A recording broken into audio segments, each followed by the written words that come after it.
When you claim your Africanness, you're going to get your mind back. Black and I'm proud. Black and I'm proud. When you claim your Africanness, you're going to get your mind back. Black and I'm proud. Claim your Africanness. Black and I'm proud. I'm telling you. When you claim your Africanness, you're going to get your mind back. Black and I'm proud. Claim your Africanness. Black and I'm proud. I'm telling you. When you claim your Africanness, you're going to get your mind back. Black and I'm proud. Claim your Africanness. Black and I'm proud. I'm telling you. Become a part of it. Embrace it. Become a part of it. Embrace it. Become a part of it. Embrace it. Become a part of it. Embrace it. When you claim your Africanness, you're going to get your mind back. Black and I'm proud. Claim your African. Black and I'm proud. So I want to, before I bring on my dear brother, I want to give a little story. I'm not a storyteller. But I was in Red Emmers. Anybody familiar with Red Emmers? Okay. All right, y'all don't do call and response, but y'all, look, just because y'all left church, doesn't mean y'all can't respond. Anybody familiar with Red Emmers? Yeah. All right, I told y'all, I need a little energy, right? Sometimes I'm in the white classroom, I ain't gonna lie to you. Just look, I'm in the white classroom, and I learned they don't clap. Like, I'm telling you, I'm just gonna be honest, like, or just in some of those college, I went to Loyola, right? And I gave a killer. I was up there doing my whole thing. And I was doing it. And then it was like, oh shoot. You could hear a pin drop at the end. I'm talking about during it and at the end. But I'm telling you, like, maybe the next class or before the class, like, Dennis, that was such a great, powerful, inspiring. I just don't want us to be like that. Okay. So give me some energy, right? Okay. Give us some energy. Give the Bible some energy when we talk about things, right? We need that, right? Let's prove us that you got some melanin. I'm messing with y'all. I ain't messing. Look, Biden did some things. He said, look, if y'all don't vote, I'm messing. If we don't clap, right? Yeah. I was in Red Emmers one day. And I think I was in the line getting my food, and a fellow psychotherapist came up to me, a good brother. He knew about me, I knew about his work, and then he came up to me and he said, bro, I am so, man, I just want to thank you for all the work that you're doing in our community. Man, you're doing a great job. All right. An awesome job. I'm like, okay, thank you. All that type of thing, right? Because I'm a little shy sometimes. You? Yeah, I am. Really. People don't really believe that, right? It takes when the energy turn on, then I can turn on. But I'm not like one to just jump up there and just say things, or not say things when I don't feel like I have nothing to give. That type of person, right? I just can't turn it on. But nonetheless, this brother said to me, he said, all these wonderful things. And then he said, but I would be remiss. It was like, but I would be remiss to say, bruh, dashikis ain't gonna save us. He said, I've been in your store, you got all this cultural stuff. I'm just saying, that's what he told me. It ain't gonna save us. And he was like, see, you gotta, he said, see, I consider myself a revolutionary Pan-Africanist. Yeah. And what he was calling me was a cultural Pan-Africanist. Uh-oh. And I'm saying to myself, like, okay, so I said, he said, because you're not doing revolutionary work. What? Yeah, that's what he said to me. And I said, so tell me what it is. I'm a therapist, so I can sit back and tell me what it is that you're saying I'm not doing. So he started going down a list. And I said, okay, I did that. I do that. I'm doing that. I've either done that, everything he said, or I'm doing what he said. So what I'm saying is, in our community, what I've come to realize is there these factions that I think, and I believe, and I hold to heart that, and to intellect, mind, that everybody has something to bring. I find there's strengths in all areas. I find there's growing edges or weaknesses in all areas. Now that's just me. That ain't everybody. That might not be Bob. But what I'm saying is, this is what I think. right? And this is from my experience. I learn from all different aspects. So my goal is to bring us together, right? To have these conversations. You know, I especially wanted to bring Baba here today because I had conversations to say there's no class analysis. So I'm like, so Baba, so look, can we talk about this class analysis thing? And he said, certainly, I would love to do that. So give him a round of applause before we bring him up. So, you know, and I'm glad that you all came out, and I want you all to continue to come out because we're having something every second and fourth Saturday. And I think we all need to be in the same rooms and struggle with these things together, right? Yeah. Struggle with these ideas, these concepts, you know, these ideologies and praxis together. So, what I want to do is say, I could not think of a better person to get us started. I'd like to give brother, the brother Tahaka Bay leave out? No, he said something. Well, I would like to give my brother Tahaka Bay a shout out because Tahaka Bay asked me, he said, bro, I need a real brother, somebody who really can talk about Pan-Africanism on. And I'm like, all right. I said, Baba Imhotep, your children need to think. Oh, that might be too much of a part of me. But look, but he said, I said, bring on Baba Imhotep. He brought him on, and you know, that looked like some fireworks went off. All right, so give Brother Tahaka Bay a round of applause. You can't miss him. He representing up in here today, you know. All right, so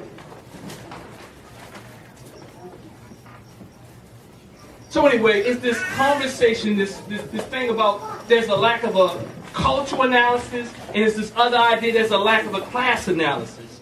So I wanted to bring my brother, Baba Imhotep, in here to kind of give his insight, his perspective, and his knowledge that he's gained over the years. So I'm going to now read his formal bio.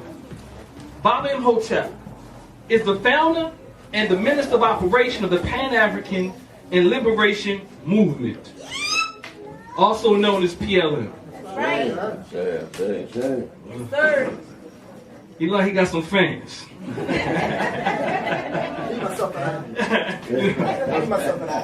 Sister Gina, she got some lungs.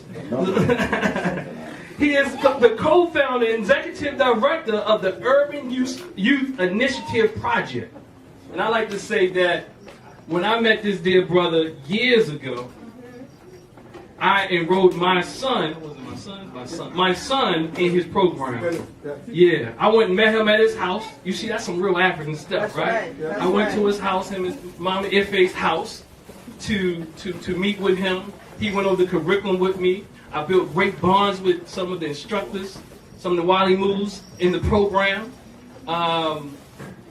So they've been doing great work for a long time. He's been doing great work for a long time. He's always been moving as a organization. And I think that's important because organizations aren't always easy. I mean, they ain't never easy, to be honest with you. But it takes a lot of discipline and love for one another to organize together. And that's even if you're trying to organize with a partner. Y'all know about that, don't y'all? You try to organize with one other person is difficult. Now try to organize with 10s and 20s and 30s and hundreds of people. That's a lot more work. It takes a lot of discipline. He is the founder of the Kimoye Shule Africana Weekend School for children ages 8 to 12.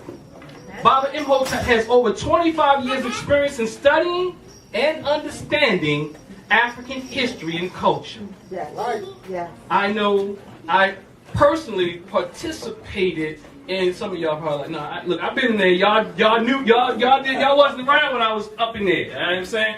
So I've been up in there on Greenmount. You know what I'm saying? Greenmount on Greenmount. You know what I'm saying? So where they really critically study, right? That's right. He is a scientific Pan-Africanist, community organizer, social transformer, lecturer, educator, trained mediator, certified emotional intelligence instructor, Talk about it. certified anger specialist, author, and self-prescribed urban philosopher. That's right. Right. Give him a round of applause on that part. Come on. Lastly, Baba Imhotep has been successfully married. Oh, I should have given you. Y'all gonna have to clap on this one too. Mama Imhotep Fatiu for over 19 years. Y'all have to keep it coming to my little ones. They have 2 children together, Inyame and Mujasi. That's right. Oh, hold up. Now, I like this part that I'm saying right here. Because I'm not with the wars and all that, but I'm a true Baltimorean, right? So Baba Imhotep is a native of Baltimore City, and his lifelong mission is African sovereignty. And with no further ado, I'm going to bring out dear Baba Imhotep Fatiu.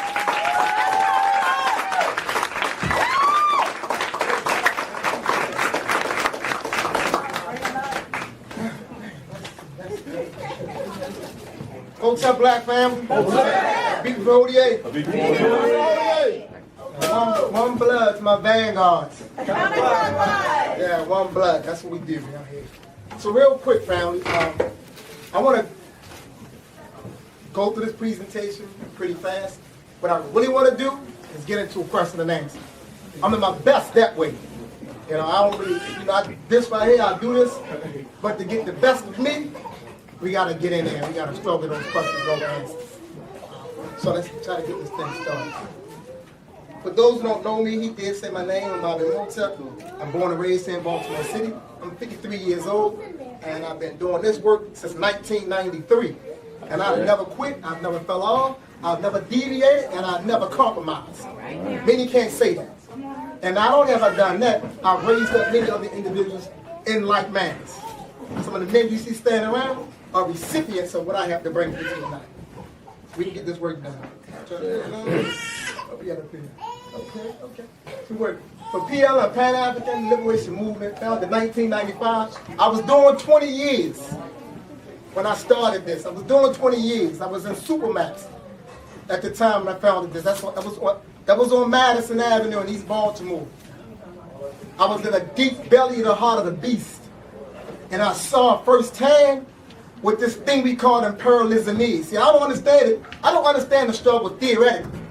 See, I know it practically. I don't understand it theoretically. I come past that stage already. I know it practically. I dealt with the beast head on. First and foremost, I've dealt with this beast.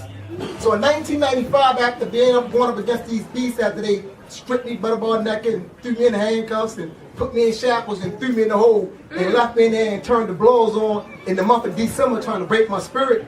Only thing I had was the ancestors. That's what I call it. And they got me through it. But I realized that this system, it does not have a conscience. No. You can't reason with it. There is no morality there. There is no ethics. None of that exists. And anybody that's an extension of the system, you can't reason with them. That's right. There is no reason.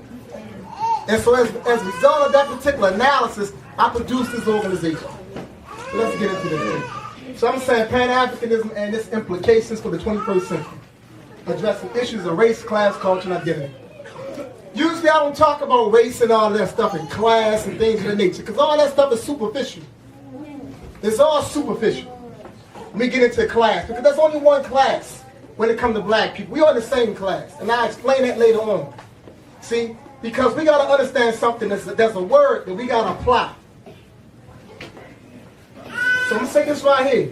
How to reap the most from this particular presentation. Just follow me. Relinquish what you think you know about Pan-Africanism and allow me to share with you what I've come to understand about Pan-Africanism. This is how you will best benefit from the presentation. I'm not saying that you don't know anything. That's not what I'm saying. But I'm saying I want you to walk into this particular presentation with an open mind. So what I've come to understand, you can benefit from some of that. That's all I'm suggesting. Whatever you already know, you can keep it. You can put it in your pocket. You can put it in that chip beside you for now. I'm saying open your mind up and walk with me so you can share in this experience. So you can maximize your time for being here. That make any sense? Oh, yeah. So that's rock and roll. That's the first word we all need to understand. Agency. Because this is our problem. We don't define nothing for ourselves. Wow. We want to utilize everybody else's platforms, their frameworks, and their concepts. We don't define for ourselves. So tonight, when you hear me talking, I'm not coming from none of their definitions. When I talk about the things that I talk about, so you're going to understand what I say by understanding me. You can't apply that. So when I talk about class, I'm not talking about what Marx talked about in Engels, nor Lenin. I understand them very well. But I don't care nothing about them. They wasn't looking at our society when they made their analysis. Our person's analysis must come from their own experience. Marx wasn't looking at us when he said what he said. I'm not saying that some of what he said doesn't make any sense. I'm saying that we need to analyze for ourselves. That's what I'm saying. Thank you. So agency, the ability to exercise control over your life, demonstrating the capacity to influence and generate your own thoughts as a cultural group. Agency is about, demonstrates the capacity to define or redefine, if need be, for yourself. Demonstrates the capacity to conceptualize for self. Perceive and process reality through your own cultural world. To perceive and process reality through your own cultural world. We have yet, as a people, learned how to do that. And because we have learned how to do that, we struggle with the confusions that we're trying to figure out how to move. The confusion is cultural. This is what Dr. John Henry Clark had to say. One of the best and brightest minds that stood on this planet. One of the best. And he taught himself, primarily. But yeah, he has some teachers, because that's our way. To have instructors, to having Wadamus and Jagglers. That's our way, but primarily, he did his own thing. He came to a unique realization. Pan-Africanism or perish. Now listen to that. That's an ultimatum, right? Yep. It's an either or. There's nothing in between. That's right. Either or. That's what I believe. I say, Alan. Now let's do this preliminary analysis. I'm not breaking down Pan-Africanism as the system, analysis of the word.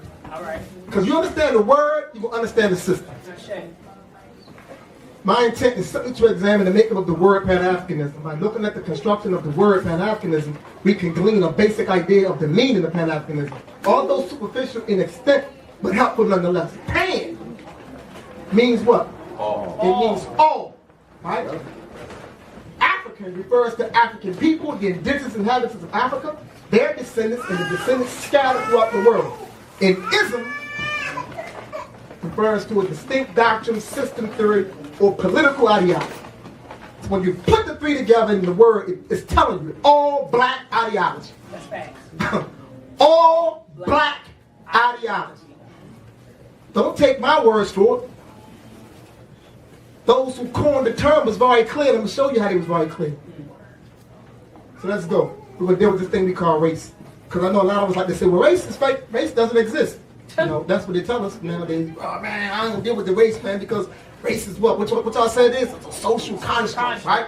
It has no validity, you know what I'm saying? They're going to tell you that. But everything that you deal with in this land is based in race. Right. So we allow them to tell us that unique lie. That's right. We want to struggle. Now, I'm not arguing the biological validity. We're not arguing that. We're saying that this construct, whether you call it social, political, it's real. Yes. We are the recipients of its existence. It's real. And yet they're going to tell you that, and then what we're going to do, we're going to go to their schools and listen to the theories that they're generating now to invalidate something that they used for hundreds of years to get in power. Do you understand that? Yes. They used it for hundreds of years to get in power. And make no mistake about it. It didn't start with Johann Blumenbach and all of them. Right? Study the Indus Valley. You can go back 2,000 years and find them using racial classifications to oppress people. But when you do not study, when you do not read, you will parrot what they say. They will tell you that no, racism doesn't exist. Racism came into existence to justify the enslavement of African people. No, it predates that. Don't take my words for it. That's right. Don't take my words for it. Do the research. It predates it. Class. This is what Marianne Weston says. A group sharing the same economic and social status. The Encyclopedia Britannica. A group of people within a society who possess the same social economic status. Now check these two guys up right here, right? The first one at the top was Hubert Harrison. Hubert Harrison was a part of the Socialist Party in 1912 until 1916. But he left. And this is some of the reasons why he left them. They wanted the votes for the white South then, and were willing to betray by silence the principles of interrace solidarity which they espouse on paper. Now, these socialists are pushing a class analysis. We talk about in the early 20th century, right? They're pushing a class analysis. When it's beneficial, when it's beneficial to white people, they're pushing it. He goes on. He said, we say race first because you have all along insisted on race first and class after when you didn't need our help. Right? What he realized from being amongst the socialists is that they were in fact pushing and making sure that the white group benefited, although they was propagating this class analysis, this classes, the working class. Right? As the term is misleading. It's a misleading term. It's a term that's utilized to insinuate within us the thinking that there is this group of people who share the same quote-unquote economic status that crosses over racial boundaries. Right? It's a misleading term because in this society, in the societies that have been constructed, the racial issue is the principal issue that we are dealing with as a people. I don't care where you fall at inside this society. Even the billionaires that look like you and I is still dealing with a racial issue. Facts. That's right. Facts, Baba. He goes on. The other one is George Padmore. Now notice what I say. Herbert Harrison was in the Socialist Party. 1912. Padmore was in the communist movement in the 30s. And Padmore realized something. Character assassination is one of the most deadly weapons employed by the communists to sabotage the struggle of the Negroes for civil rights whenever this conflicted with Russia's momentary needs. Whenever blacks was organizing that time period of coming together, the communists who pushed this class created things and situations to disrupt the racial solidarity that black people was forging. That's what Padmore knows. He goes on to say, it is a pity that white communists in Britain and America are not entirely free from racial prejudice. It's not my words. Padmore, he was in it. He was in the communist movement, and there's many more. There's many more. A. Philip Randolph also had resigned from a communist organization they had created. They created this organization around in the 30s to put these blacks in a position to make it seem like they was pushing for quote unquote what they started using self-determination. That was the term, self-determination. And they utilized these black people, but with A. Philip Randolph realizes that behind the scene that the communists were still trying to manipulate and maneuver this particular black organization to still benefit white communists.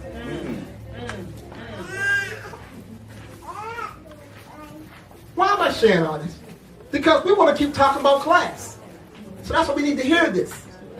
So we can be clear. So we can be clear that at the end of the day, it's just us. It's just us. And we need our ideology. And when you talk about analysis, a political analysis must grow out of the political experience of the people. Right? Your analysis must come from your experiences. You cannot export another person's analysis into your situation. And that's what we attempt to do too much. We do that because white people are geniuses at marketing white people, at propagating white people. So yes, Karl Marx, Engels, and Lenin and all of them, they're highly propagated and pushed and made to be the best thinkers in the world. You know what I'm saying? When it comes to revolutionary theory, you gotta use Marx. You gotta use Lenin. If you're not using Marx or Lenin, then you're not talking revolution. And we buy into that. We buy into that because we don't understand our way. But I don't buy into it. I don't subscribe to nothing that they say. The American socio-economic structure. Now this, once again, go back to agency. Right? This is the American socio-economic structure right here. At the top you got white America, in between you got others, non-blacks, Then you got black Americans. Now, when we talk about class, you can take the black American part and you can begin to subdivide that. You can do that. So you can subdivide this down here. But don't think that we are the equals of those at the top. No. Do not make that delusional mistake. And oftentimes that's what we're doing. Yeah. So we think that we are their equals, so we start talking the middle class, the upper class, the lower class, and all this stuff. No! That's why those, and you can go and listen, the Hubert Harrison, the Joel Patmores, the A. Philip Randolph, you can go even read Marcus Garvey. Marcus Garvey talked about how the communists was utilizing that, trying to disrupt the racial solidarity of blacks. You can go on, there's tons of black people who have had this experience and ran in with these white communists and socialists. This talker that was talking this class analysis. And oftentimes when you hear me say what I say, you think I'm saying that class doesn't exist. You can subdivide black America 1,000 times. Yes, you can, if you chose to. But it doesn't. You can put the black billionaire down there. You can put the millionaires down there. And you can put those brothers and sisters that we say that's under the hood on the street down there. But don't think that the black millionaire or the black billionaire that's down there inside the black and the American box is equivalent to the one that's in the white box. Come on, teach about Don't think that. Teach about it. Don't think that. See, that is the mistake. So they take the black billionaire and they take those multi-millionaires and they will parade them in front of us. So we can start doing what? Chasing the same carrot. We'll start chasing the carrot. We'll say, well, man, you know, they got millionaires. You can be a millionaire, man. You can be a billionaire. We got what? 11 black billionaires? I'm going for mine, huh? You know? I never thought I would see the day when you had a black billionaire. So now I know I'm shooting for mine. There you go. You know? We leave everybody behind. You know, we start chasing our bag. And the whole movement is in shambles. And you know what happened? Those 100,000 that's chasing the bag to become a billionaire never even achieve $100,000. But they spent their whole life chasing to get that $1 billion. Poor black people. Let me pause here. You know, if I didn't love us so much, how old are you, Diggy? I mean, CIG. How old are you? No, how old are you right now? 45. How old was you when we met? Like 19. He was 19, right? When you met me, I think I was 18. he was 18. When you met me, what type of time I was on? Same thing you on now. Same thing on now. If I ain't love us so much, man, I'd have been gave up on us. You know why? We didn't get it. We're not getting it. You know, Barbara Sizemore got election calls. Black people still don't get it. Put it on YouTube and go look it up. You know, Barbara Sizemore, she said, black people still don't get it. We're not getting it. We're not getting it, man. Like, they running games around us. That is the truth. They running games around us. They can say anything, and we are party. Right? Anything. And most of us that says that race don't exist, we know we experience the effects of what these people have created in this land. That's right. We know we experience it. We know, you see what I'm saying? I'm 53 years old. So I know, I remember when those white people came up to my mother's house, collecting. They used to come to door and do bill collecting. See, a lot of young people remember that. I remember that. And you parents had to duck them out. Tell them I ain't here and stuff like that. And I remember that stuff. You see what I'm saying? That was stress in the house. Because the moment she got finished ducking him out, the moment you asked her for something, she jumped on you. But you didn't really do anything. But that was because that European showed up, beating on the door. Want some money that she knows she didn't have. But she got 6 children in the house to feed. So all I want is some money to go get some ice cream out of the ice cream truck. I mean, she tapped my whole head off. She's not mad at me, for real. It's because of that. Right. Yeah. Right. It's because of that. You know, it's like the same thing when that black man come home from work and he come home and you might say, well, he think he need to get a meal, this, that. Now, he really don't feel that way. It's just he went through a whole bunch of crap to get home in this land. So he came home frustrated. He not mad at you, his wife, for real. But it came out wrong. And the same with our black women. Now we got people out here debating about our black women angry and all, you know what I'm saying? And all this stuff. Man, no black woman not angry, you know what I'm saying? However, you know what I'm saying, we've inherited anger, and it's justifiably so. Right about it. And it's justifiably so. And we gotta stop walking around trying to apologize and make it seem like we something, like all this stuff, because these people, I don't care what they say. That's right, bro. You see what I'm saying? When them white women got mad, they organized one of them against that white man. That's what they done. That old, whatever her name is, Caddy Stanton and Elizabeth Stanton and all of them. When they got mad, they went up against that white boy. And they were angry. No one said, well, the white woman's angry. She was able to be angry. But you can't? When they killing your sons, and locking up your husbands, and taking your homes and taking your grandparents, but you're not allowed to be angry, and we fall for that? We reassess ourselves in their presence. That's oppression. That's right. That's right. Consistently reassessing yourself and readjusting yourself to fit into what they say and how you're supposed to be. If that's not oppression, then what is it? Because that's psychological. Look at this thing. These definitions. We talking about caste. It's a racial caste system. Agency again. They not going to tell you this. I'm going to tell it to you. But open your minds so you can see. It's a racial caste system because the billionaire is never truly accepted up there with them. So the billionaire is always relegated to his or her blackness. And not because black is bad, black is beautiful. That's right. But you're relegated. So at the top is the white race, all other races, then it's the black race.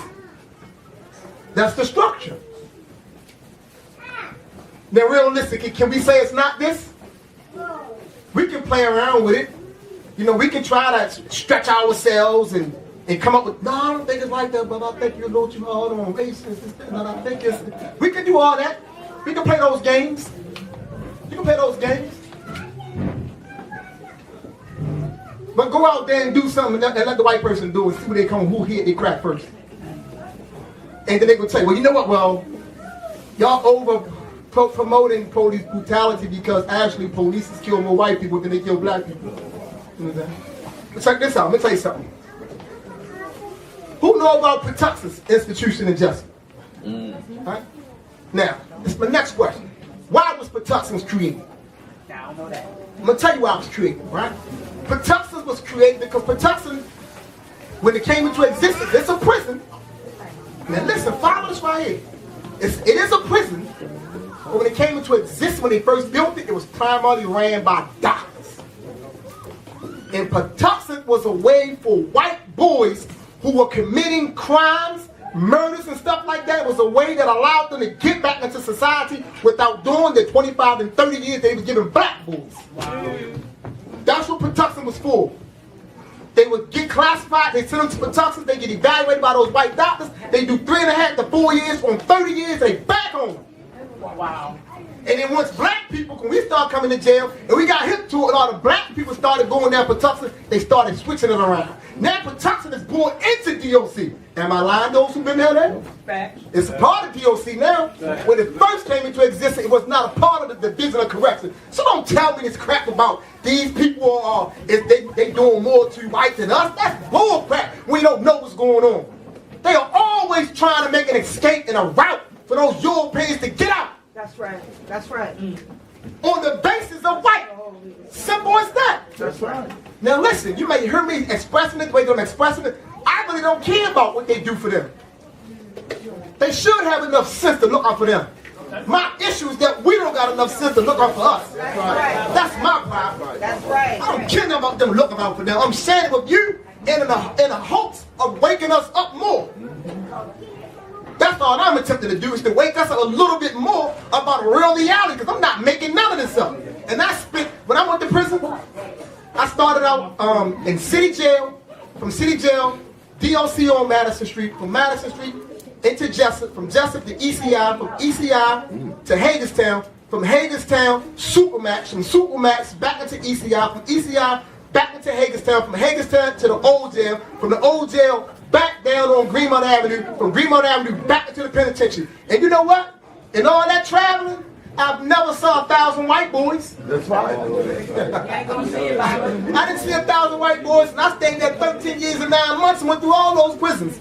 But you know who I ran into? Everywhere I went at, no matter where I was at, every time I ended up on lockup, you know who I been on lockup? Black boys. That's why I met Chief on lockup. I met Diggy on lockup. We was on lockup. Them brothers was buried on lockup. Them young brothers. Right. And they stuck me over there, revolutionary. That's right. Thought they was harming me. You put me where I wanted to be at. With the rebels. Right. The ones who was going to receive the real message. Not the ones that trying to reform something that can't be reformed. You can't reform anything that does not have the potential to be reformed. The system in all of its extensions cannot be reformed. That's right. You need the rebels. And that's the reason why Dr. Frantz Fanon is so relevant, man. He's so relevant because he realized that the true revolutionary potential is in the rebels. Right. That's right. That's It's in the rebels. It just take real revolutionaries. It take cold-blooded Pan-Africanists to go meet them rebels where they are at and help them understand what needs to be understood and wake up. We're not doing that. We want to organize from a reformist position. You can't, because oppression is always and everywhere a state of war. It's simple as that. You can't find oppression nowhere on the planet, and it's not a state of war. Exploitation of races of people is a state of war. Yes. So you cannot approach it from a reformist point of view. It gotta be revolutionary. Let me clarify what I mean. Now, I'm not telling you gotta go out there and snatch a person's head off. I'm not saying that. Although that may be necessary at some point. I am saying that the approach that we take, it has to be an approach that is specifically designed to revolutionize the mentality and the attitudes and the minds of black people so that we transform our living reality. And in transforming our living reality, we are willing to tear whatever needs to be tore to do so. That's what this is about. And when you're unwilling to do that, you do not make any headlong changes. Like I say, I'm only still on this path because I love us, but we are not getting it. We are not getting it. We are trying to find comfort inside this thing. That's right. Madness. We're trying to find comfort. We are. We're looking for comfort. You know? The terms that we use. Oh, yeah, it's a good job. They got good pay. I don't keep paying me $1 million. I never say it's a good job.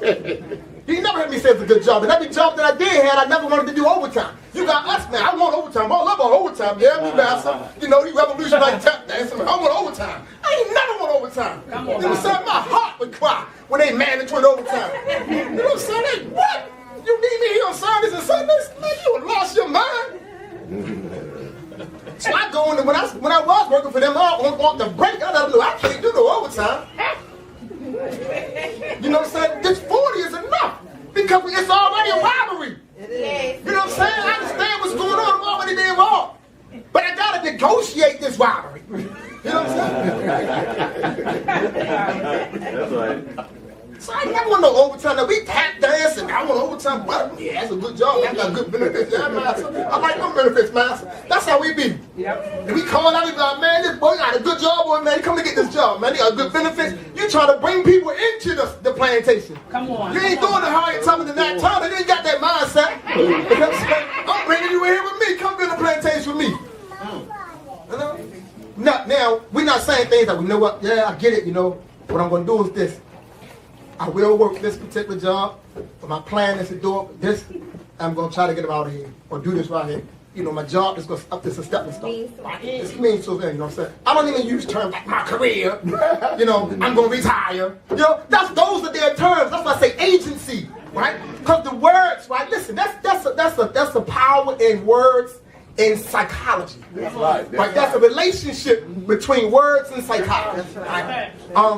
So you have this thing called liberation terminology. Right. Right? So we become liberated to the degree that our minds are open. And our minds are composed of the concepts and the ideas that we have. That's all that's in your mind. Concepts, ideas, ideals, sentiments, and things of the nature. But if all that is within your mind generates from them, then essentially you are them. And even though you are allowed to drive whatever big car you have. And I'm not knocking you because I don't have a big car, so I'm not trying to take a shot. I'm just making a point. And even though you are allowed to drive your vehicle and go wherever you go, you are still, and we are still, confined and held down. That's right. Right? So, keep it going. I want to stop there. I want to get on that right there. Culture. Culture is a people's life system, the total organization of their way of life. It includes the rules, regulations, dictates, protocols, policies, procedures, rituals, customs, traditions, motif, ethos, spiritual philosophy, and worldview that governs and directs the way a people execute their way of life and interact with the surrounding world. Now, I know I said a lot in there, but it has to be broken down that way, in more ways, in other ways. But we have to catch all of that. That's right. Because protocol, I'll give an example, protocol. Our culture. Give an example of how it's missing on some basic levels. You come to your grandmother's house or your mother's house and you don't speak. But once upon a time you did that. You spoke. That's right. It's basic protocol. You understood that you're supposed to do that. They didn't have to tell you to speak. You know, nowadays, and I'm not getting on the young people, I love our young people, nowadays young people don't speak. Right? You know why young people don't speak to adults when they see adults? Because the parents of them young people don't enforce it. Yep. Thanks, Baba. See, the unique thing about the human being is we do not come to the world knowing how to be a human being. That's right. We come to the world with the potential to be human. And that's the reason why it's necessary for our societies, the family, and the culture to create the institutions that's going to bring you to your human status. That's right. And so what has happened is that we have been subjected to so much disinformation, miseducation, and diseducation that we've lost the ability to actually humanize our young. Teach, Baba. We've lost that. So our young are no more humanized. We are seeing a retrogression setting. There was a time, like, I watched the video probably like 4 days ago. I don't know how old it is, but y'all might know what I'm talking about. And I think the lady was on her way to church or something. The guy, you can tell it was a black guy, young black guy. She's on her way, she's walking up the steps to try to go to the church. He runs up the other side of the steps before she can get to right at the top. He pushes her back down the steps. And then run down the steps and take her purse. Like, listen, I grew up in Baltimore City, I grew up in Park Heights. I started getting locked up when I was 11 and a half years old. Right? So I done pretty much a lot of crime in my life. But there was no way we ever would have done that. Right? We never would have done that. Some of the stuff we do today, we never would have done it. We just never would have done it. Right? Never would have done it. We're losing so much of ourselves. And we don't realize it. Because we have retreated from the community. We have literally retreated from the community. And by retreating, I mean we have sought refuge inside of our homes. So the communities are under siege. And because they're under siege, we're seeing the breakdown. And that's why I say that the revolutionists, the Pan-Africanists, whatever you call yourself, it cannot solely be from the theoretical place. There has to be practicality involved. We got to be able to go at it practically. So identity crisis will be suffered from. An acute or chronic case of identity confusion resulting in a tenuous, uncertain, and insecure sense of self. That's what we are witnessing. Now these are some of the antecedent individuals who came before the word Pan-African was even coined.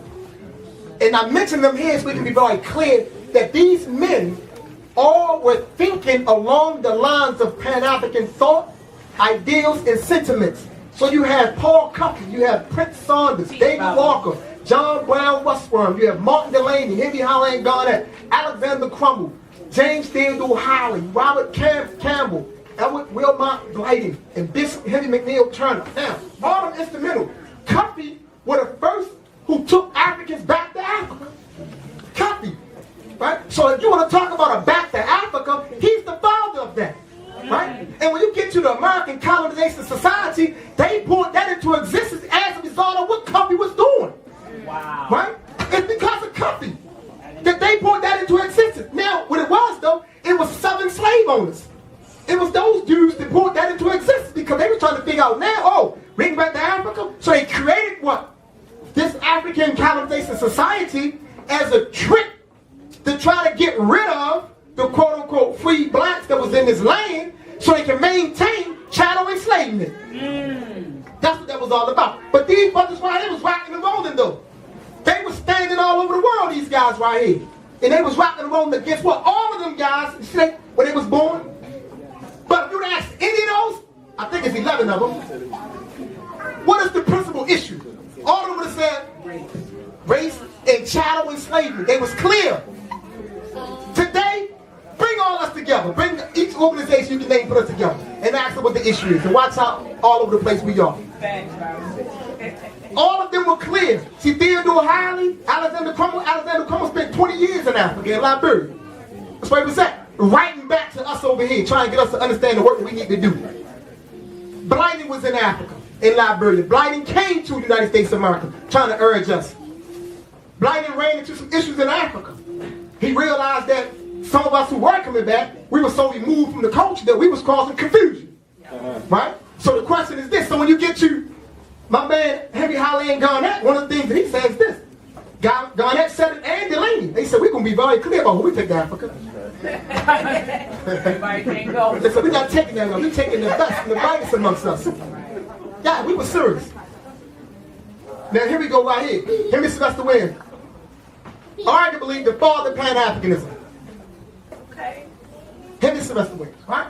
So he founded the African Association, which was an organization in September 1887, right? Now that organization convened the first Pan-African conference in London in July in 1900, which added Pan-Africanism to the political lexicon of black people. Before that, we didn't have it, utilized it in that way. However, which I'll show you later on, he also founded the Pan-African Association in August 1900. Now this is the thing, right? I want to share this. When he went into that conference, he went into that conference wanting to help black people, no doubt. But he had also ran into some more radical blacks that centered him a whole lot more. So that's how he came out in August and said, man, we need to go to the Pan-African Association. Right? He became more ideologically clear as a result of it. And you get Pan-Africanism. Right? Now this is the Pan-African Conference, July 22nd through the 24th, 1900, right? This is what they say, right? The aims of the conference are to formulate demands for Africans from all parts of the world for just treatment by the white races that have assumed mastery over them and for them. Now you don't see them, they didn't mention nobody else in there. So, but somewhere along the line, we got lost. So we started including other people. Because this is from them. That's why it's in quotation. They said it. Then in addition, the Pan-African Conference agendas listed, this was they had an agenda, and these are some of the items that was on the agenda. They wanted to talk about the conditions favoring the development of a high standard of African humanity. At the top. A high standard of African humanity. They ain't saying about mankind. They ain't saying about everybody, all people. They were clear in 1900. They want to talk about the cruelty of civilized paganism, of which the race, black people, are the victims. Civilized paganism, where the imperialists, the capitalists, the Europeans, so on and so forth. Right? It was going to talk about the progress of our people in the light of current history. Africa, the face of history, in the light of unresolved problems. And basically my point here, I wanted to show you what they said, these are their words, what they was thinking. Right? Now, Pan-African problem, a working definition. Pan-Africanism is a black ideology that recognizes and advocates for the unification of African people throughout the world. Pan-Africanism posits, number one, African people are one people sharing a common history and a culture. African people are confronted with the same social, economic, political conditions, and African people are contending with the same enemies. That's a working definition. That's right. It is. This definition is derived from the thinkings, the thoughts, and everything that I just showed you so far about those Pan-Africanists who laid the groundwork. Right? And we got to get back to the original thought process to understand what it's all about. Now, these are some Pan-African objectives: to foster black consciousness, to unify the worldwide African community, to oppose and dismantle European system of dominance, to center and ground black people within the authenticity of their blackness, Africanity, to usher in a cultural renaissance, to articulate and elaborate the social, political, economic issues and spiritual challenges black people are confronted with, to build independent black institutions, social, educational, medical, economic, political, cultural, spiritual, etc. Right first. These are some of the objectives of Pan-Africanism. Pan-African exemplar, Garvey. Come on. He's the exemplar. Why? Because Garvey, he crystallized it in real times. Yeah. He crystallized it in real time. That's not to say that others didn't do their work. Malcolm X did it as well. Thomas Sankara, you can name a bunch of them, right? But he's the exemplar right here. The Universal Negro Improvement Association is an organization that seeks to unite into one solid body the 400 million Negroes of the world, right? Everything must contribute toward the final objective of having a powerful nation for the black race. Negro nationalism. Now we're in a different time period. So if you substituted Negro for black, you got black nationalism. God, it was clear, right? I'm gonna tell you why. Because every race of people are nationalistic. That's right. That's right. That's the Bible. They are nationalistic. White people are nationalistic. That's right. Right? It's just that, like I say once again, when you don't exercise agency, they make you think black nationalism is bad. So we shy away from it. Right. Right? White people's ability to leave Europe and run around the world and subjugate everybody was their nationalism. Right. That's how they did it. That's how they was able to get out of Europe in such an organized body. It was nationalistic. Driven by political and economic motives. But they didn't leave out of there broken up, thinking there was all these different things. They didn't leave out of there thinking they wasn't who they were. They was very clear who they were. And they sought to do what? To rule and dominate the world. No race is free until it has a strong nation of its own system of government and its own order of society. Never give up this idea. Let no one persuade you against it. It is the only protection for your generation and your race. Hold on to the idea of an independent government and nation as long as other men have them. That's what Garvey said.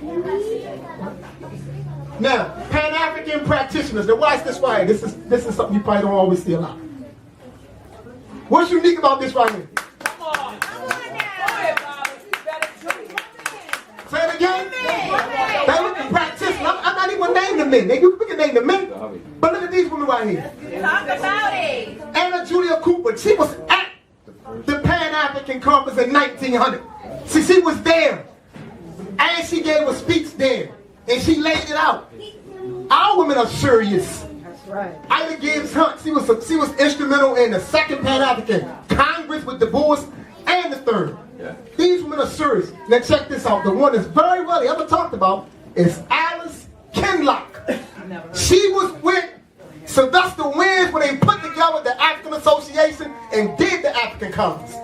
Her in 1900. Right. These black women wasn't playing no game. She's from South Africa. They were serious women. Y'all see Mary Bethune? Oh, yeah. Oh, yeah. Serious Pan-Africanist. You know? She wanted to go to Africa when she was young. She wanted to go through this church missionary and they denied her. You know? But that didn't kill her spirit. She went on to start the school with $1.50 and kept it going. That's right. Mary Bethune. Louise Little, y'all know what it is, right? That's right. Yeah. That's Malcolm's mother. That's Malcolm's mother, but she's not talked about because Malcolm kind of overshadowed her. But she was putting the work in. She was putting the work in before she met Earl Little. Pan-Africanist work she was putting in. Look at Amy Jackson over here, Garvey. Y'all know who she is. Putting the work in. With Garvey and after Garvey. You know, she took care of all that stuff, editing all that stuff, putting that work in, writing for women, going across the world, pushing a agenda for black people. Shirley Graham Du Bois. That's Du Bois' wife.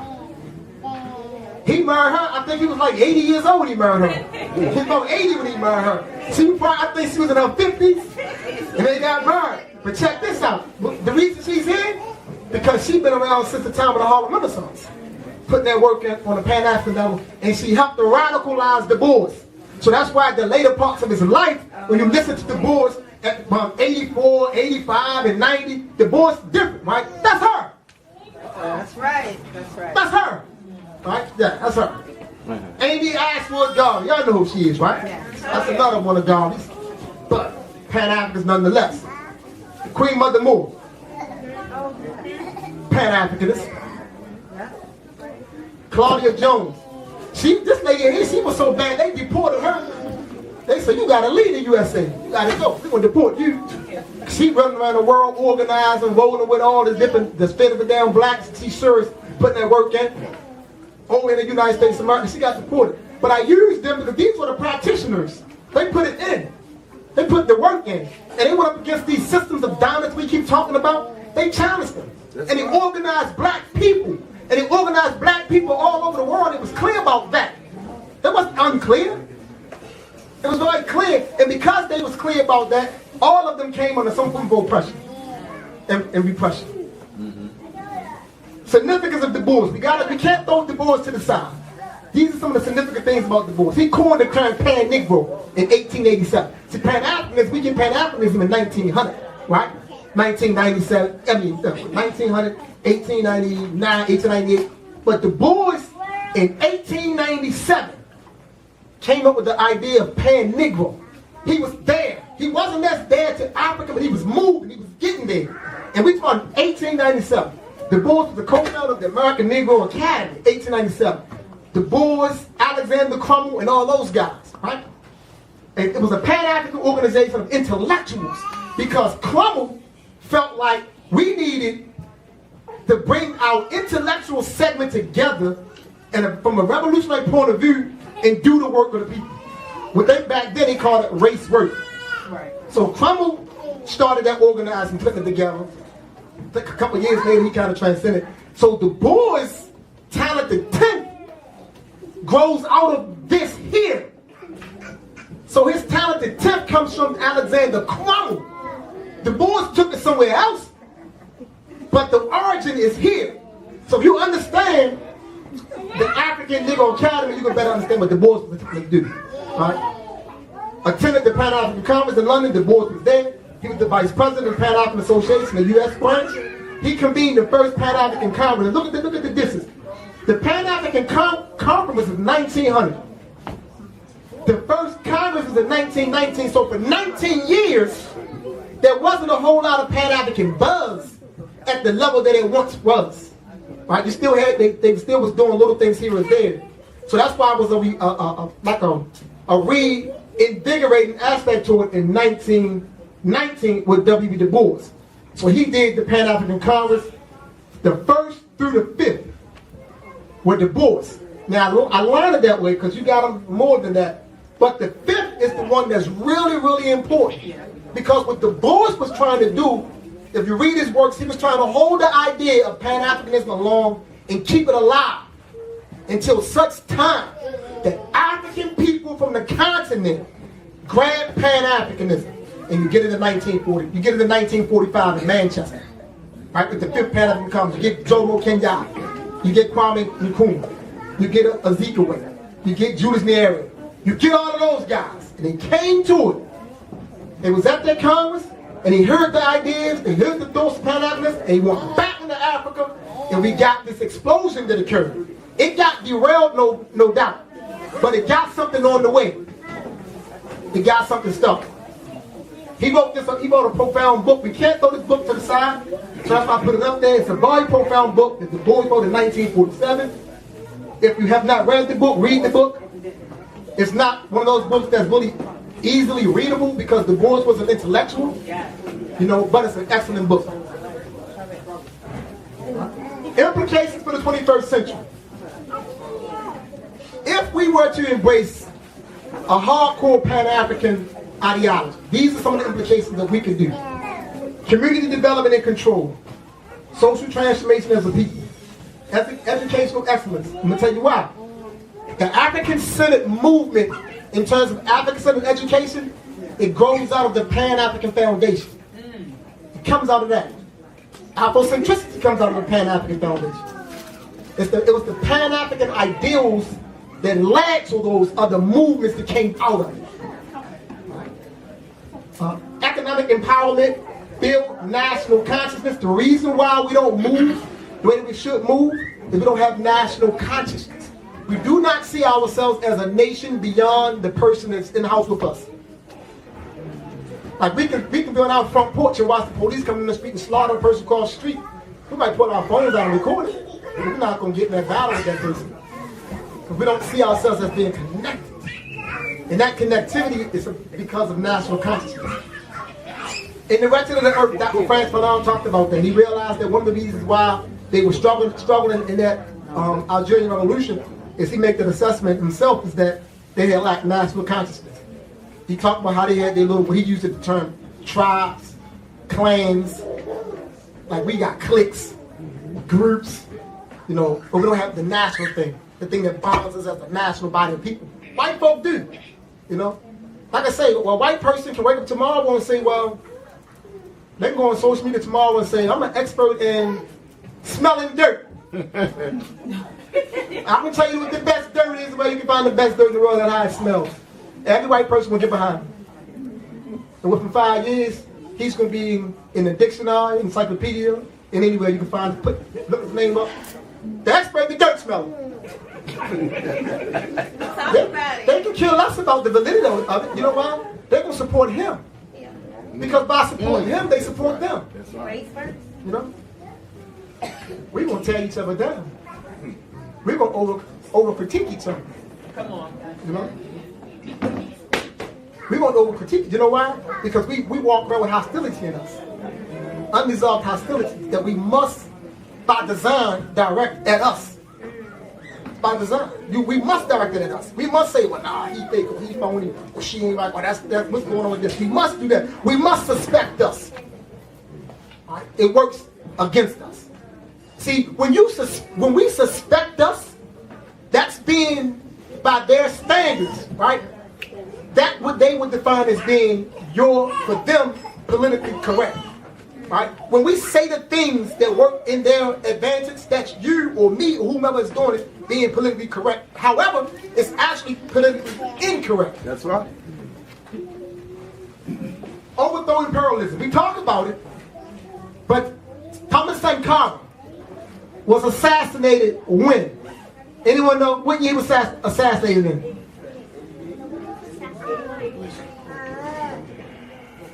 1987?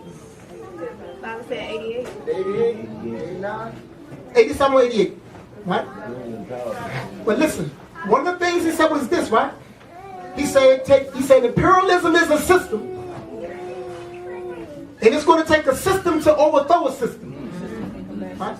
And the reason I'm quoting him is because he was a young revolutionary who came into power. So when you go through a struggle, you learn lessons that the average person don't learn just from reading about. That's right. Right? Now, our readings are necessary, and we should read. But when you go through it, you learn other lessons that you can't get from just reading. That's right. So when he went through a revolution, and he emerges on the opposite side, and he tells us that imperialism is a system. And in order to overthrow it, you're going to need a system, an ideology. Because that's what it is. See, when them Europeans, whether they black, Chinese, Japan, whoever they are, they enlist in the army here in the U.S., and they get dispatched to all these other places, they are driven by an ideology. When they go into any land and do whatever they do, it's the ideology that has been put into them that they are guided by. They're not gone by their own initiative. It's the ideology. And we got to be clear about that. Is Pan-Africanism dead? Because that's what they keep on saying. They keep saying, Baba. Pan-Africanism is dead. That's what he's saying. Hopefully I answered that question already. I hope I answered that question.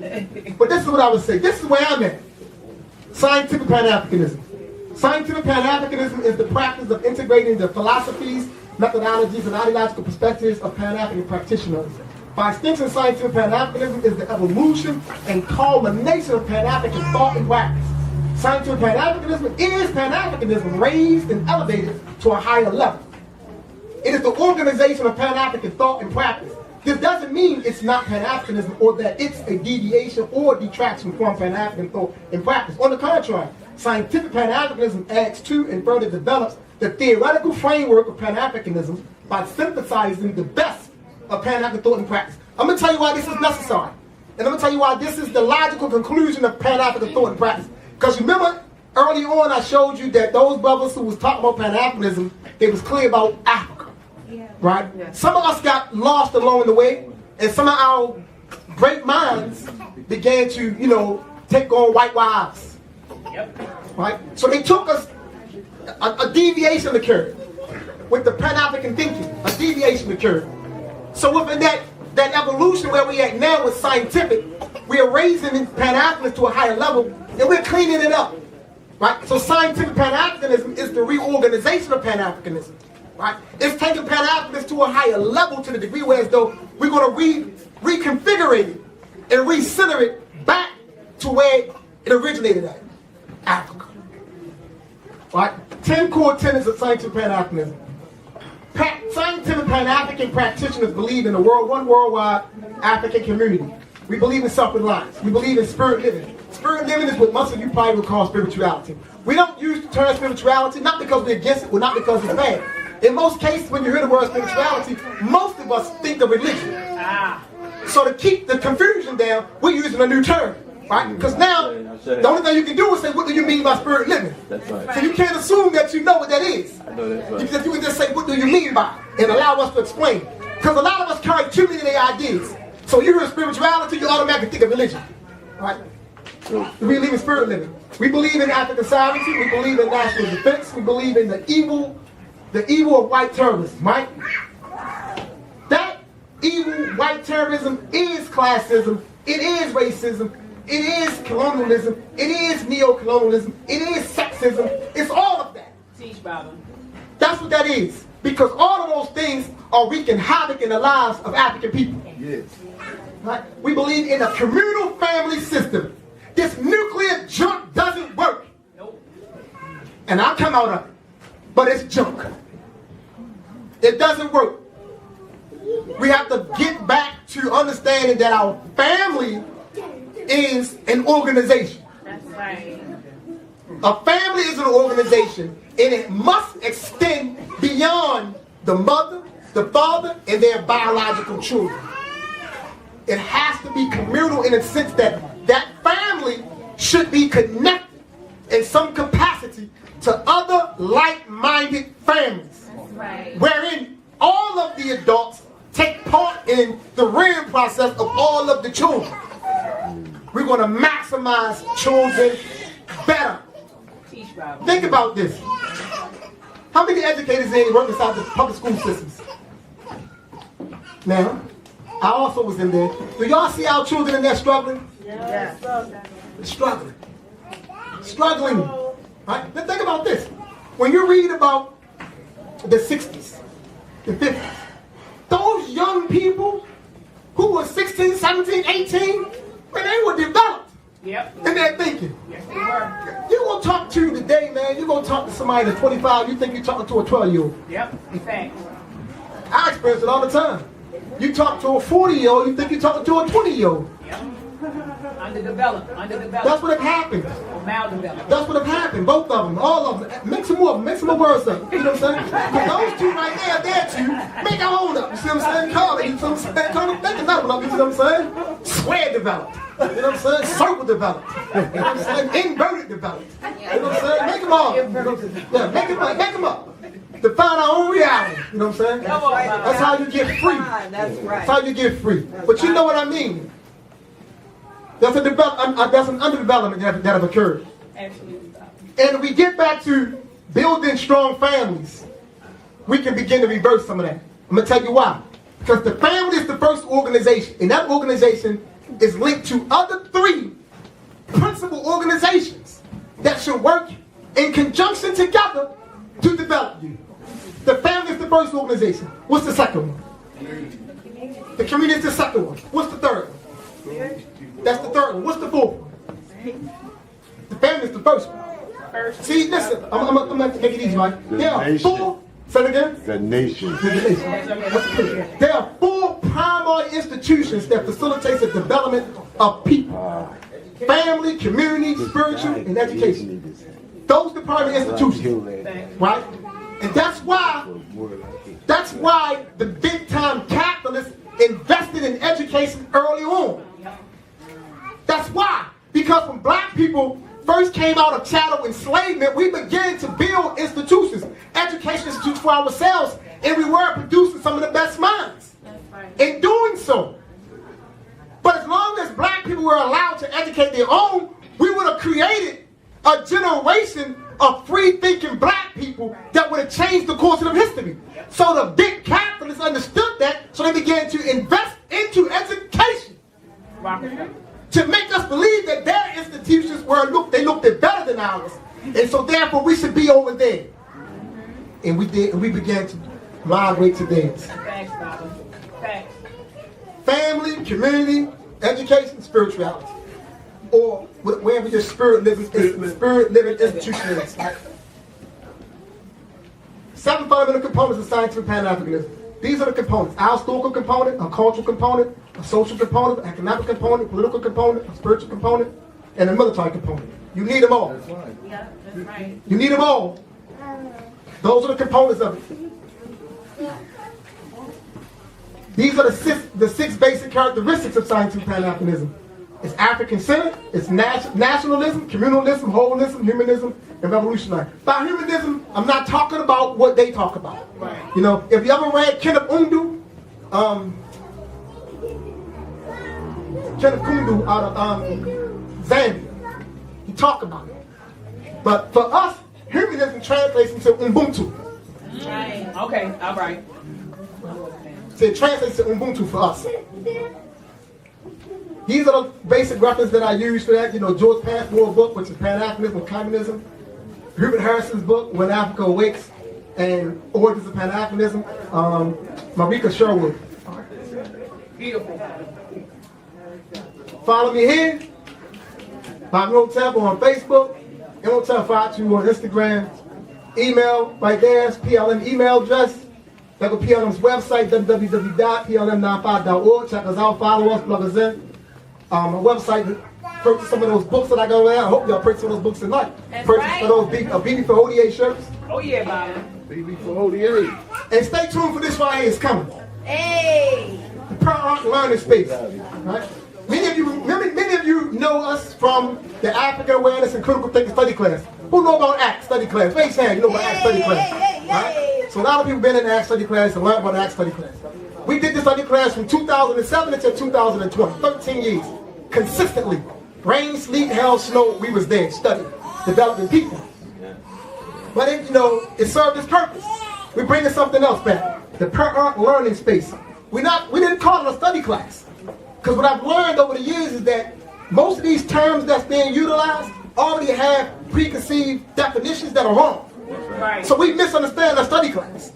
Most of us think a study class is a book club, right? And by book club, I think I'm referring to what Oprah had, something like that. Right. You know, there's no critical thought, there is no, you know, there's no writing, nothing is involved. You know what I'm saying? So I realized that over the years. So I say, you know, it's a Pan Learning Space. In the Pan Learning Space, it's where consciousness expands consciousness. You cannot be a part of this as a spectator. Only active participants can be in this. No spectators can be there. Spectators slow you down. Spectators slow you down. They drain too much of the energy. So where we at now, we want and we hopeful and we are inviting black men and women who are ready to dig into in-depth thinking, because we need to restore and reactivate African deep thought. All right, now. There's a serious crisis in consciousness in our community. A serious crisis. We got to do some serious work to open these minds back up. There's a bunch of cobwebs that's there. Oh yeah. And we got to clear these minds up. Oh yeah. We got to work. Yes sir. We got to work. Yes sir. So that's that, you know.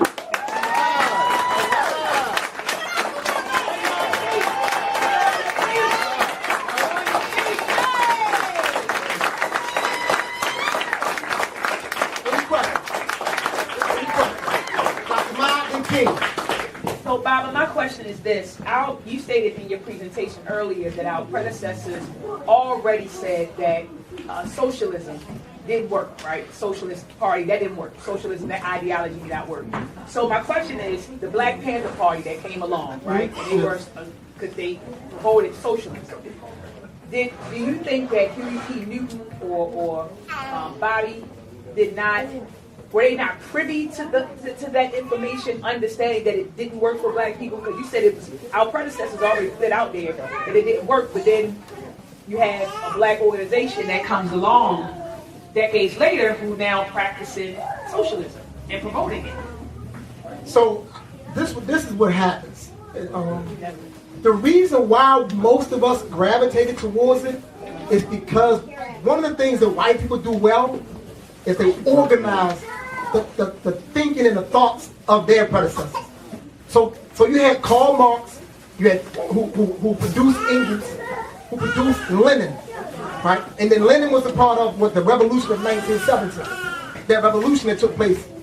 So by Marxist theory being so organized that you can literally go pick it up and read it and study it, because most people want to be a part of something.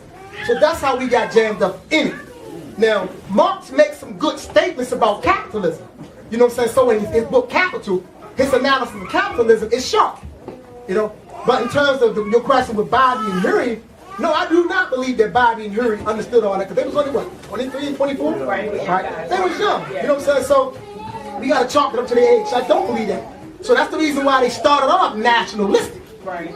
You know, and then eventually they began to shift, you know, along the lines, you know, and take it on. But they was more nationalistic starting out. Then they had a shift, but I don't think they had this type of knowledge at 22 and 23 and 24. They didn't know what the president didn't know. Okay. King, then I got you, sister. Come on, King. Brother, I have to say, I honor and appreciate your presentation. It's one of the best I've ever seen. Yeah. Thank you. All right? And the research that you put into it is extraordinary. Absolutely. 2 points. I gotta ask your permission for coining the phrase "living spirit living," because I gotta use it. Okay, spirit living. Use it, please use it. It's all in that book right there, to that blue book. It's all in that. Because I literally, I was struggling with that this week. Literally. And so the divine already knew where I needed to be. That's right. I say. Point number 6 on the tenet says we believe in. I got a problem with that. And I understand. Yet, my interpretation, if I would say, is I don't believe the evil white, whatever that was. I know it. White terrorism. Okay? Terrorism. I know it. And knowing it, I can't believe in it, but I know it exists. Yes. So I believe in spirit living, but I don't believe in the evil white terrorism. I know it, and we all know it. And what we need to know is we need to extinguish it. That's what I want to say. So I'm glad you said that. What you just explained is you're not saying I agree. For the patient, I do agree. So for those who heard what he said, so for African people, and that's why I say in the beginning, you know, I tend to speak from my African base. So for African people, you know what I'm saying, belief is always based in knowing. So I phrase it that way, but not because I'm not in that phrase. I'm not saying I'm uncertain. That it doesn't imply an uncertainty. Like for African people, belief is to believe, is to know. Our faith is in knowing, right? Our faith is based on what we know because it's from what we've seen and verified, right? So when I say we believe in it, that's the acknowledgement of the existence of it. Okay. Yes. So we don't care. Come on, my sister. Then you. Thank you. Really great presentation. This is my first introduction to your work. So happy to be here. I just had a few questions about the presentation. Yes. Especially with the woman part, right? Shirley Graham Du Bois, Claudia Jones, even Diaspora, even at the time, they were communists. They were part of the CPUSA. You didn't mention that, but I didn't know if there was a reason why, because Claudia Jones especially, they never deterred from that. Shirley Graham Du Bois never deterred from that. They were part of the Sojourner Women's for Truth organization. So I was just interested in listening to your criticisms of it, but then also like highlighting certain figures like Thomas Sankara and things like that who believed in the socialist structure. Yes. So great point you make. Yes, they were. So I would say it like this right here. It's my reason for highlighting them because even Kwame Nkrumah, right? I wouldn't speak against Kwame Nkrumah. Kwame Nkrumah is came to that thought as well. And like I say, most of our people they took on the thought process because it was organized. It was a body of something that can be studied for the most part, right? My reason for highlighting those particular women is because within the fact that they did come through that train of thought, they never deviated from their Pan-African leanings, right? So that's why towards the end, I said what I said about scientific Pan-Africanism, because the thought over the years is different things. So I even mentioned Sylvester Williams. He had a white woman though, but I can't leave him out because he had a white woman. I gotta still mention everybody, but then towards the end, I speak about that scientific Pan-Africanism. It's the cleaning up. It's the clearing up. That's the point that I'm trying to make. So many of us took on other thought processes over the time period. But I can't just say I'm going to exclude all of them because of that. I got to still mention them because they still contributed to getting us where we are at. So that's why I'm saying that the evolution is scientific Pan-Africanism, because in that we are returning to the initial framework that was laid down. So we're not necessarily pulling on, within scientific Pan-African thought, there's no need to blend a Marxist analysis with an African-centered process, because Marx's analysis was principally based on economics, and our issue isn't a socio-economic issue. See, our issue in this lane is based on the fact that white people believe in their mind that because they are white, that they are better and they are privileged. That's their belief, and because they accept that belief drives and motivates them. Our issue is based in that, so our analysis has to start there. But it doesn't discount those other things. That's why I did mention them. So yes, Claudia Jones was, she took on the common CPA and Shirley Grahams and quite a few of them. There's a ton of us did. However, those ones were relevant because in that they also still pushed and stood for a Pan-African understanding and did not subordinate the issue in the struggles of black people for that. Thank you.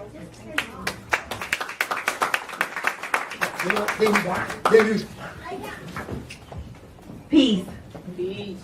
Baba, can I make a statement? I don't have a question. All right. That was powerful. I appreciate you, Baba. Let's clap it up for Baba Imhotep. Yay! That's my Baba right there. That's my leader. Whenever I listen to a lecture, I go into it with the mindset of being able to say, what am I going to eat? What am I going to take away? And one of the things that I am taking away today, because you're a wordsmith, Baba, and I like this, right? So Dr. Maya and I, we was like, hey, I like that right here. When we think about what is going to combat oppression or that white terror domination, in your definition of culture, you said that culture was a life system. Did y'all catch that? Yes. A life system.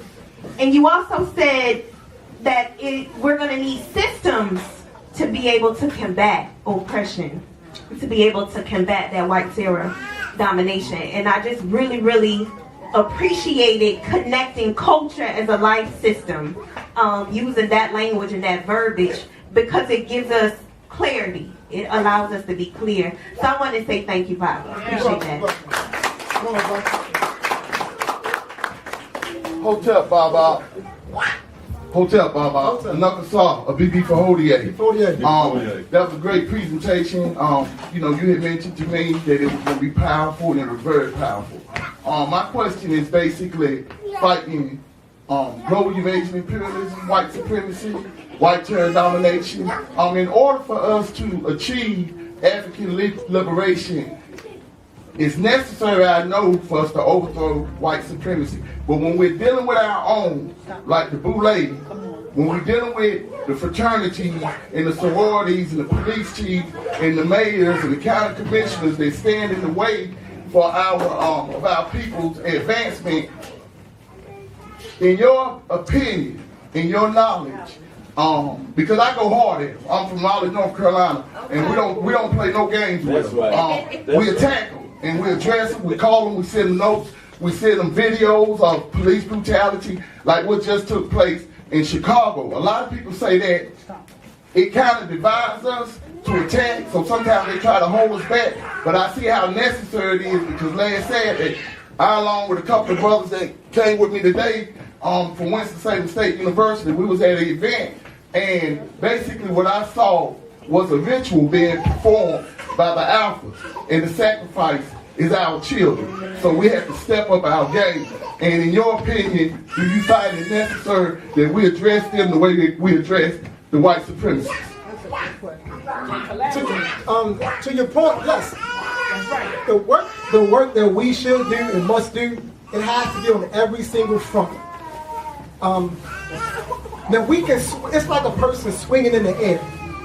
We can swing in the air, or we can be very strategic and throw punches and make them land. One of the issues among many for us is we're not organized. We're not organized. Like right now, how many organizations are here tonight? You know, all these organizations here tonight. And you know what? I think none of us know all of us. See, all of us know bits and pieces, but none of us know all of us. And it doesn't mean that you gotta drop your flag. That's right. You don't gotta drop your flag, but we should know all of us if African sovereignty is what we say we want. That's right. Because at the end of the day, you know what I bring is necessary. That's right. Trust me. You can't count Baba Imhotep out. It is necessary. And we should know everybody. What Cliff and them bring, it's necessary. What you just said you do, it's necessary. But we should know everybody. So I don't think you're wrong, my brother. I think you should continue to do what you're doing. But I think some of the things we can learn from our past. If we say this right here, and this is another thing we gotta stop saying. Stop saying we don't need leaders. That's right. Can we do? Stop saying we don't need leaders. Right? That's an inaccurate analysis. Because the enemy is not leaderless. Come on. Say so. The enemy is not leaderless. So I said it to say this right here. In all that we build, make sure we're preparing people to step up. Right? Make sure we're preparing people to step up. Build centipede organizations. Build your organization how a centipede exists. You know if you cut a centipede in half, what it's going to do? Regenerate. It runs two different ways, right? And you hit it again, what it's going to do? Keep running, right? Yeah. You can never take his head off. That's right. So that's what we need to do. And all the organizations that are here tonight, you came out for whatever reason, something brought you here. Whether you came here to scrutinize me, whether you came here to support me, but you're here. That we should be connected in some capacity. Absolutely. We should be connected in some capacity, and every chance we get, we should still support each other. Now, I'm going to be up front. I'm going to tell you what I'm not going to support. I'm not supporting homosexuality. No, sir. Right? And I'm saying out front, I'm not supporting it. I'm not going to attack it, but I'm not going to support it. Right? I'm not supporting you if you got a whole bunch of white comrades. I'm not supporting that. That's right. That's right. That's what I'm not. PLM won't support it. If you are 100% black through and through, you got our support. That's right. Is that fair? My statement fair? My business. It's honest, right? And I think we don't do that enough. We don't state our positions enough. Because we're afraid. State your position. We come to the table, this is what I will support, this is what I won't support. And then let's get to business, y'all. Yes, sir. Let's go. Because we got to put some pressure on these people, man. That's right. And then check this out. Those of us who like to get down and dirty, we got to organize them. Because it's a role for you too. That's exactly right. But check this out. We also got to be prepared in the event that one of our brothers and sisters get snatched, that we're going to put that money up to get them out. That's right. That's right. That's right. You know, that's how it got to be. That's the type of times we're on.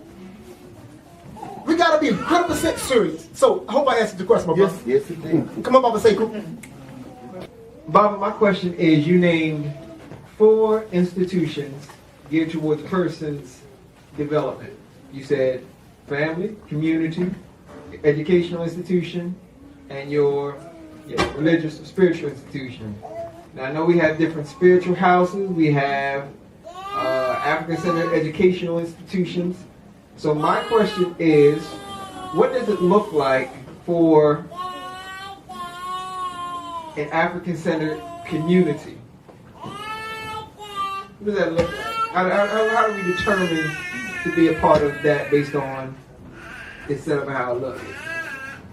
Interesting question. Interesting question. Because we get into this is what I would say to that point. I'm gonna hold that other part. If we talk about an African-centered community, then an African-centered community should be based on classical African thought. And I use the term classical African to indicate that I'm speaking about a time period before any of the invasions got there and the corruption got in. All right, that's what I'm talking about. A time period when we understood that all the adults in the particular vicinity was responsible for all the children.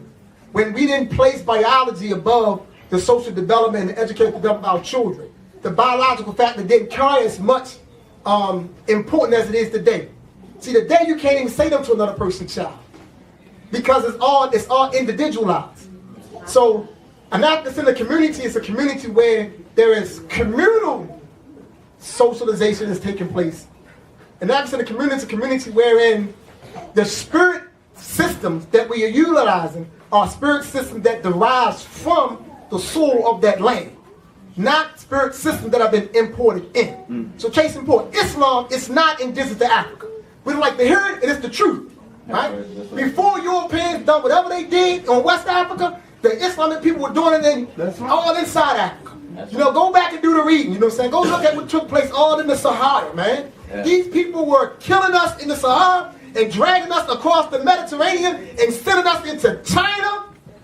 Because the Chinese enslaved us along with them Arabians. They was in collusion, right? That's right. That's right. So Islam don't belong to Africa.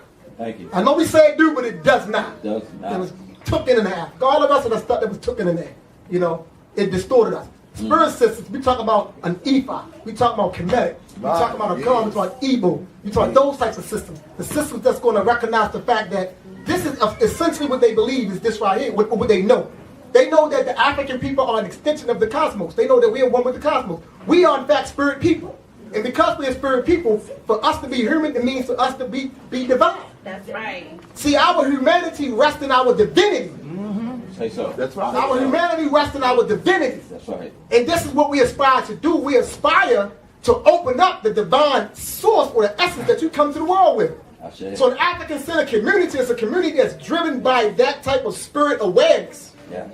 Where evil is understood as anything that breaks the order of the community. Thank you. The Zulu says this: a person is a person because of other people. Also within the Zulu jurisdiction in terms of their courts, in terms of homicide, the question is asked, why did you kill him?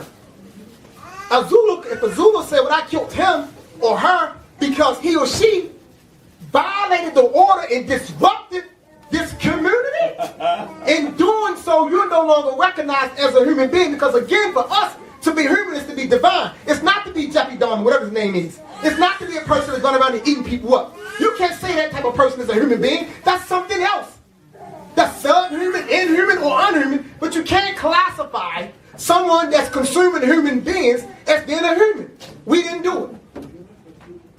So when you talk about what it means to be a human, understand, to be human is to be divine, and to be divine is to be righteous, to understand that you're a spirit. That's the reason why, when you think about the levels of corruptions and things of that nature, it didn't exist in Africa before a lot of those Europeans got there. And I know a lot of people like to try to find it there, but do the serious research. Thank you. Thank you. We ain't enslaved nobody in Kemet. I went to Kemet. You was in Kemet before you, right, Baba son? You didn't see you've been over there too, right? We ain't enslaved nobody in Kemet, right? That's a lie. Have we ever went around the world and enslaved anybody? No. Right? So, hope I answered the question a little bit. Yeah, come on, Bob. Hold on, he had to get his question real quick. Thank you, Baba Imhotep, for the presentation. It's very thought-provoking. And as you were doing your class analysis, it made me think about the dichotomy between Bill Cosby and Trump. Bill Cosby did the same thing Trump did, but Trump ain't got nothing to judge, But he also served a purpose for the white. He was coming around, parading around our community, talking real negative about us, and then when they were tired of them, they got rid of them. That's right. And I think they do that with all millionaires. They're gonna do the Diddy. They're gonna just keep going down the line. But I think one of the questions that I have for you is like, where do systems fit into your definition of Pan-African, scientific Pan-Africanism, and how does that connect to our job of institution and nation building? Okay, great question. So systems fit in. Can I give an example? So one of the things that we are attempting to do in PLM is, in terms of systems, is to create a process by which we can receive the child, the WDC, in 6 months. Right? And from 6 months, we move them through. So we have the Kimoyo Shuli Africana. The idea is to have an educational institution. But in our efforts to do that, we never haven't been able to meet that yet. So we got the weekend school in the entry for the most part. But to take the children in 6 months, to move them through WDC from 6 months to 5 years of age, they can stay until they turn 6. Then at age 6, hopefully, they can begin to spend some time with us at the Kimoyo Shuli Africana on the weekends. Then we got the Urban Youth Initiative Project, we got the Asafo Development Training Camp, we got the Asafo Development Program. So those are the systems that's geared towards the development of the people. Because realistically speaking, right, we really got to let a lot of adults die off. Like, that's the truth, though. I know, and check this out. And I'm okay with if I'm one of those adults, right? But that's realistic, you know. So we're not going to reframe all this stuff up here. A lot of these adults, they're just in the way, you know. So we got to create a process where we can keep our hands on our children and our people from the time they come into this world and move them all the way through, and then connect them to a purpose that's designed to do what? To secure our future as a people. So the system would be manhood development, child development, relationship development, in terms of complementary relationships. That's a part of the systems too. Family development. So you notice in PLM, you notice, we got families for the most part. We're trying to build families, organization of families. Me and my wife and our children, Nabatami Medina, Abadisa, and his wife, we have our own process through which we bring people together. Most of the children in here, in Joki, Osila, and Yoda, it was all named by me. Right? That's the system. Building the system and bringing them into the system. And then bringing them into that system, trying to make sure they're not exposed as much as possible to anything outside of us. It's hard to do, but we're striving to do it. Because everything outside of us is really a contamination. And I'm not saying it in a negative way. No. It's a contamination if you don't share our views. It only can contaminate our children. And that's the purpose of a community. A community insulates you. That's the purpose of it, because everything that you need should be within your community. It insulates you to ensure your productive development and your well-being and your health. So, hope that answers your question, my brother. It does, but I also think that the European got their system operating at all times. They don't even got to be there. That system is operating. And I'm just trying to see where we get to a point where we have a system that's always operating, doing the things that you're kind of talking about, and just building up our institutions, building up our nation. And I don't see it right now, because we don't have institutions that are really grounded to move us towards this common goal of sovereignty. Yeah. No, we don't. I got you. I'm going to shut it right now. So no, we don't have it at that level that you're speaking of, but that's the purpose of vision. Right? See, vision is what moves us there. Right? It's because it's not there now, doesn't mean we're not moving towards it. And we keep moving towards it because your outlook and the view, the window that you're looking through to see what you see, so that view need to be placed also on the table with others, such as myself and whomever, to figure out how we can expedite to do that. But a key to expediting there are two things.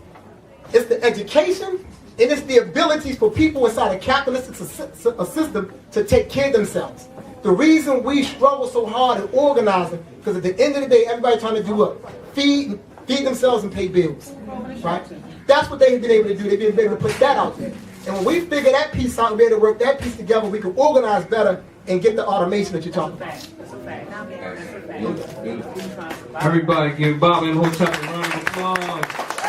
Thought-provoking presentation. I hope we struggle together. Give yourselves a round of applause for struggling together, asking good questions. Baba Imhotep, thanks for coming out. Thanks for utilizing your energy. It's valuable and presenting something valuable to our people. Ashe. Thank you. And please support Baba Imhotep with his merchandise over here. And also, I just want to let you know we're doing this every second and fourth Saturday of the month. You know, sign up for the open mic, but and all these other things. But in 2 weeks, we have Dr. Kiminuru Dennis speaking on empowering minds, building futures, the intersection of black health, education, and economic development. And a month from now, we have Dr. Jared Ball. He's speaking on black capitalism and psychological warfare. Dr. Jared Ball he's the May 11th. He's speaking on black capitalism and psychological warfare. I would say, everybody come out, you know, what your views is, and let's struggle together. Let's keep this thing going. Peace and power. We also, Black Rise of Peace is a town hall on the 20th of April. Doors open 12:30 and ends at 3 at Douglas Memorial Community Church at 1325 Madison Avenue. Thank you. Thank you. Peace. Support Baba Imhotep. His books over there, everything. Send them home. Take it off.